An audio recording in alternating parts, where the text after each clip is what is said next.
좋아했네.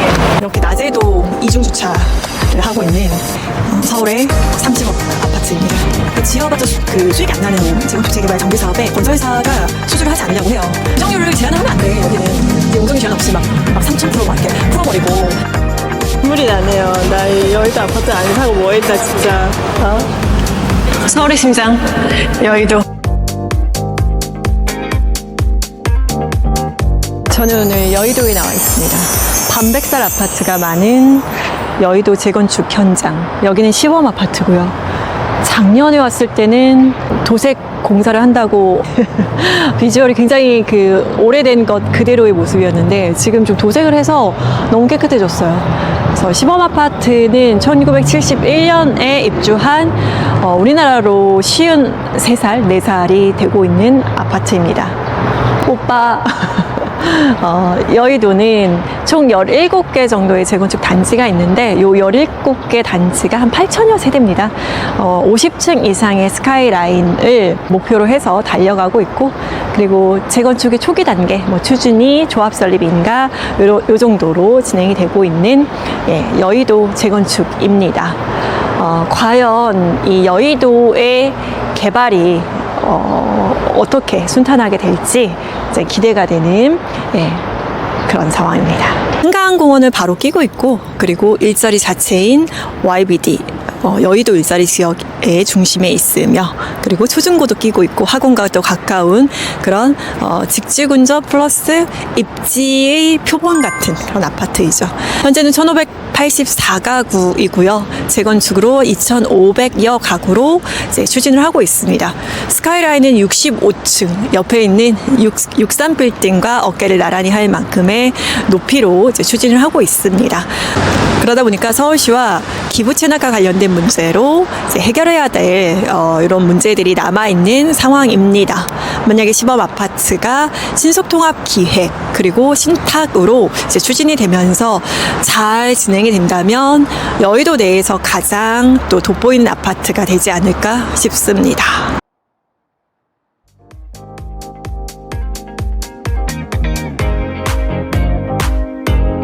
여기가 한양아파트인데 1975년에 입주했어요. 그리고 현대건설에서 최근에 수주를 했습니다.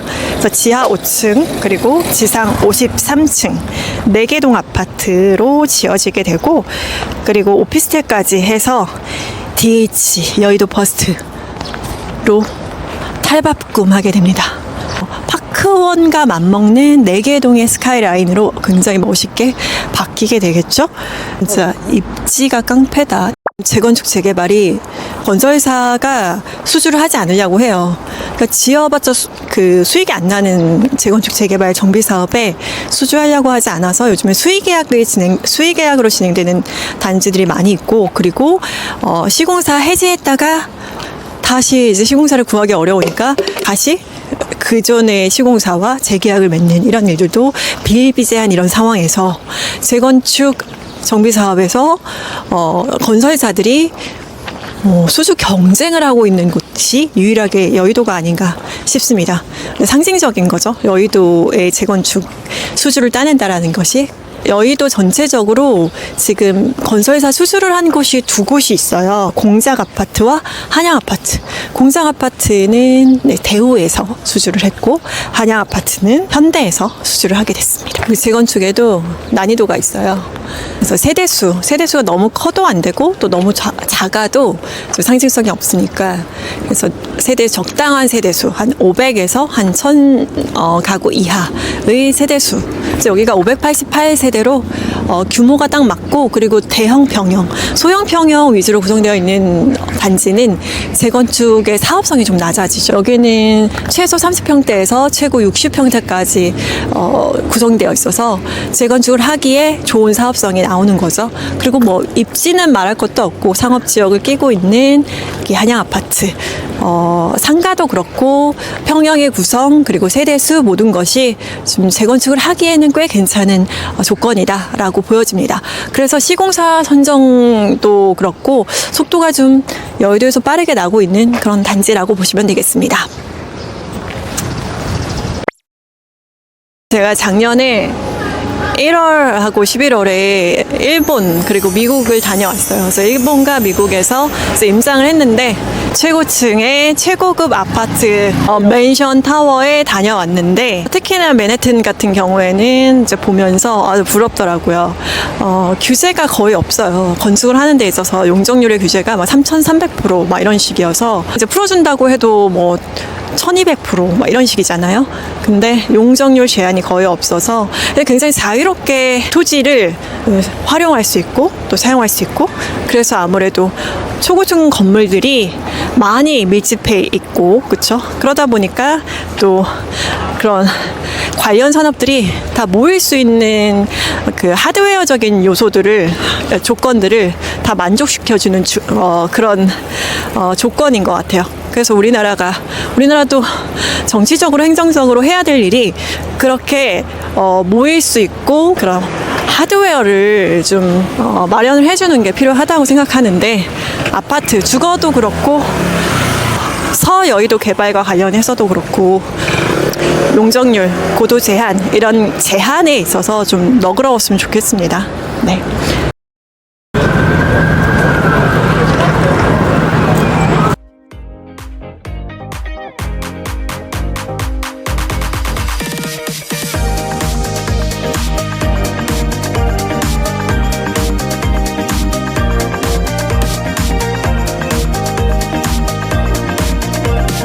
모카 조합설립 인가됐어요. 근데 모카 바로 한강변 뻥뷰 한강 조망되는 아파트고 서울 아파트입니다. 서울 아파트는 1976년에 입주했고요. 세대수가 적어요. 192세대이고 여기는 여의나루역 바로 연결되어 있는 아파트입니다. 향후에 재건축을 했을 때 여의나루역과 지하철 연결을 이제 할 가능성이 많아지겠죠. 지하철 그리고 한강변, 초중고 이렇게 끼고 있는 또 여의도의 가장 상징적인 아파트입니다. 바로 옆으로 더현대 백화점부터 시작해서 IFC몰. 세대수는 적고요. 평형이 48평형부터 70평대까지 있어서 다 대형 평형으로 구성되어 있습니다. 전년도죠. 작년에 48평형이 47억의 신고가를 경신하면서 거래가 된 이력이 있습니다. 지금 48억이 47억에 거래됐다라고 큰 이슈가 됐었죠. 압구정도 그렇고 여의도도 그렇고 재건축을 앞두고 있는 서울의 굵직한 대장 단지들은 신고가를 경신하고 있는 모습을 보실 수가 있습니다. 여의도의 상업지역에 자리하고 있는 공작 아파트 1976년 입주한 373세대입니다. 여기는 최근에 대우에서 수주를 했고 수주 경쟁은 없었어요. 수의 계약으로 진행을 했습니다. 지하 7층부터 최고층수 49층까지 지어질 예정입니다. 여의도의 스카이라인이 거의 다 50층 혹은 그 이상으로 맞춰지는 분위기이고 시공사 선정을 했기 때문에 또 진도가 쭉쭉 나가게 될 것 같아요. 프랑스 퐁피두 미술관의 건축가가 지은 나는 중국인이 지은 줄 알았는데 퐁피두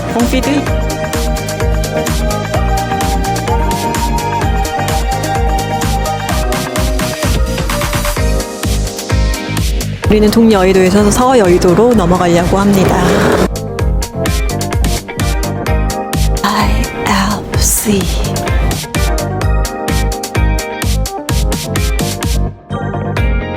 광장이었잖아. 광장 자전거랑 롤러스케이트 타고 여기를 휘날리고 다녔지. 여기가 이제 공원으로 된 지 20년 됐나?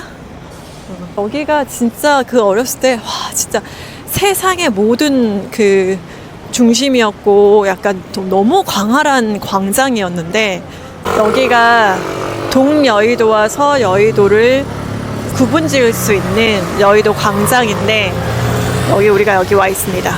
그래서 이렇게 세로축으로 광장이 조성이 되어 있고 우리는 서쪽으로 사당이 있는 서여의도로 넘어가게 되는 거죠. 여의도 직장인들이 밥 먹고 이렇게 여기서 산책도 하고 그래요. 맨해튼으로 따지면 센트럴파크 같은 역할을 하는 곳이죠. 도심 속의 허파 같은 공간이고 진짜 실제로 분위기 우리 센트럴파크 갔었잖아. 센트럴파크 갔었잖아. 근데 그때는 약간 흐린 날이었는데 되게 고즈넉한 분위기였잖아요. 옆에 고층 빌딩, 약간 맨해튼이랑 다른 모습은 센트럴파크에서 봤을 때 엄청난 고층 빌딩들이 막 있었는데, 여기 보면은 이제 동쪽 여의도는 고층 빌딩 스카이라인이 보이고 서측으로는 개발이 정말 안 됐죠. 일화가 있어. 여기 옆에 보면은 이제 의원회관이라는 곳이 있다. 근데 그 의원회관이 그 역사를 보면 되게 웃긴 게, 이제 국회의사당이 있고 그 국회의사당 옆쪽으로 라이프 건설, 지금의 미성 아파트, 진주 아파트 이런 거 건축한 라이프 건설이 이제 5층 아파트를 짓고 있었단 말이야. 국회의사당 옆쪽에. 근데 이제 국회 사무처에서 이제 그 소식을 접하고 국회의사당 옆쪽에서 그 아파트 더 높은 건물에서 막 빨래 널고 아이들 뛰어놀고 하는 걸 볼 수 없다. 국회의 존엄성을 훼손한다. 그래가지고 그 건물을 샀어. 사들여가지고 이제 국회의원 회관으로 이제 지금까지 사용을 하고 있습니다. 그 정도로 서쪽에서는 국회의사당을 기준으로 모든 것이 돌아가고 있고, 이제 고도 제한이 적용이 되어서 높은 건물들이 못 들어왔고, 이제 고도 제한 완화들이 끊임없이 시도되고, 불과 한 100년도 안 되는 사이에 이 여의도라는 섬이 너무 많은 모습으로 바뀌었지. 모래사장에서 비행장에서 금융의 허브로, 고급 주거지로 많은 색깔의 옷을 갈아입은 그런 곳이 됐죠. 평일에는 이렇게 사람이 많은데 주말하고 야간 그리고 공휴일 이럴 때 유령 도시 같아. 그래서 여의도가 가야 할 방향이 뭐냐면, 지역도 멋있게 재건축을 하고 빌딩들도 고도 제한 좀 완화해서 상업과 주거를 균형 있게 넣어서 이렇게 평일 저녁과 공휴일에도 사람들이 끊임없이 이렇게 붐빌 수 있도록, 사람들로 채워질 수 있도록 이렇게 만들어내는 게 또 과제가 아닐까 싶습니다. 저녁에 늦은 밤이랑 공휴일에는 사람이 없어. 여기는 광장 아파트입니다. 1978년에 입주한 단지이고요. 재건축을 진행하고 있습니다. 1단지부터 11단지까지 있고 1, 2단지 그리고 3단지, 11단지 두 개로 나눠서 따로 각각 재건축을 진행을 합니다. 지번이 다르고 각각의 이해관계가 달라서 이제 각각 진행하게 됐는데, 1, 2단지는 유현준 건축사 사무소에서 이제 설계를 진행을 하고, 그리고 3단지부터 11단지까지는 해양건축에서 진행을 합니다. 여기도 마찬가지로 이제 초기 재건축 단계로 진행이 되고 있고, 여의도 내에서 북여의도, 남여의도로 나뉠 수가 있는데, 남쪽 여의도죠. 여의도역과 초역세권으로 연결이 되어 있는 단지입니다. 그 입지 가치가 훌륭하고, 광장 아파트, 미성 아파트 이렇게 남쪽 여의도에는 재건축 단지가 단 두 곳이어서 굉장히 희소한 그런 단지라고 볼 수가 있겠습니다. 남쪽 방향을 보고 색강뷰가 나올 수 있는 아주 입지가 좋은 이 광장 아파트 재건축 기대가 됩니다. 여의도는 토지거래 허가구역이죠. 재건축 단지가 토지거래 허가구역인데, 며칠 전에 서울시에서 토지거래 허가구역 재지정을 했고, 지금 상급지에서만 신고가 경신하고 있잖아요. 재건축을 앞둔 압구정과 여의도, 또 여의도만 봐도 지금 이제 48평에 47억에 거래가 됐으니까 어마어마하죠, 그렇죠? 그래서 만약에 토지거래 허가구역을 풀게 되면 시장 심리를 자극하기 때문에 시에서 부득이하게 연장하는 결정을 한 것 같아요. 그래서 용산의 서부 이촌동 쪽에 용산의 국제업무지구하고 여의도가 이제 거의 맞닿아 있는데, 여기 이 두 라인이, 한강을 마주보고 있는 이 두 라인이 같은처럼 초고밀 압축 개발을 할 수 있다라고 하면 그야말로 서울이라는 곳이 브랜드 가치가 훨씬 더 올라갈 거라고 봅니다. 그런데 용적률을 상향하는 계획들을 많이 발표를 했지만 사실 1200% 이런 거로는 저는 개인적으로는 좀 부족하다고 생각해요. 그러니까 용적률을 굳이 둘 필요도 없을 것 같고 훨씬 파격적인 용적률로 여기를 정말로 외국의 맨해튼처럼 개발을 한다면 좋을 것 같고, 만약에 또 이제 그런 상업 업무 시설의 그런 용적률도 높여주고, 지금 보시면 아시겠죠? 동여의도의 주거 지역이 막 많지는 않아요. 만 세대도 안 되는 세대거든요. 만 세대도 안 되는 이 아파트가 거의 50년이 넘어서 완전히 노후화된 아파트인데 재건축을 해서 깔끔하게 살고 싶은 주거 지역으로 만들기. 지금은 사실 브라이튼 제외하면 없잖아요. 그래서 제대로 잘 개발해서 주거 지역도 상업 지역, 업무 지역도 잘 계획해서 경쟁력 있게 지어진다면 너무너무 좋을 것 같습니다. 강남을 중심으로 돌아갔던 서울 부동산이 이제 다획화되면서 용산 그리고 여의도 이렇게 핵이 좀 분권되는, 그러니까 핵이 좀 나눠지는 거죠. 경쟁력 있는 서울이 됐으면 좋겠고, 재건축 아파트는 아무래도 좀 빠르게 진행한다 하더라도 여러 가지 규제와 그리고 현실적인 이런 여건들 때문에 단기간에 입주까지 가기는 어려울 테니까 긴 안목으로 여의도 재건축 아파트 지켜보셨으면 좋겠습니다.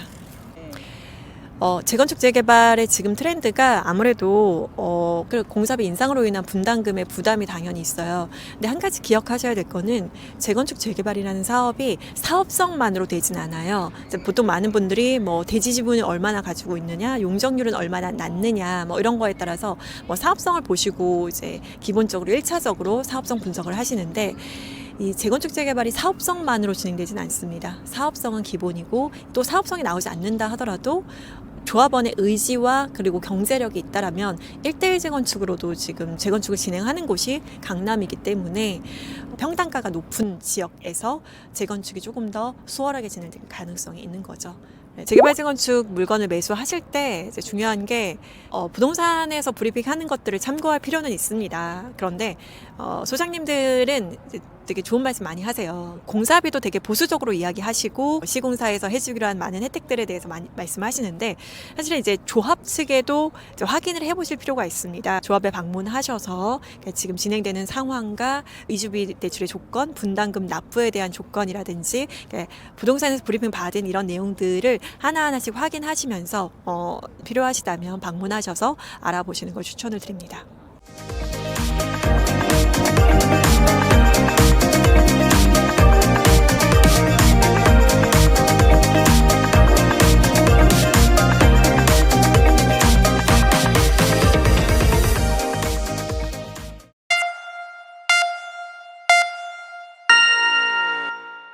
평일 점심시간이 여의도의 하이라이트다. 많은 사람들이 바깥으로 나오는 시간이죠. 여의도 백화점.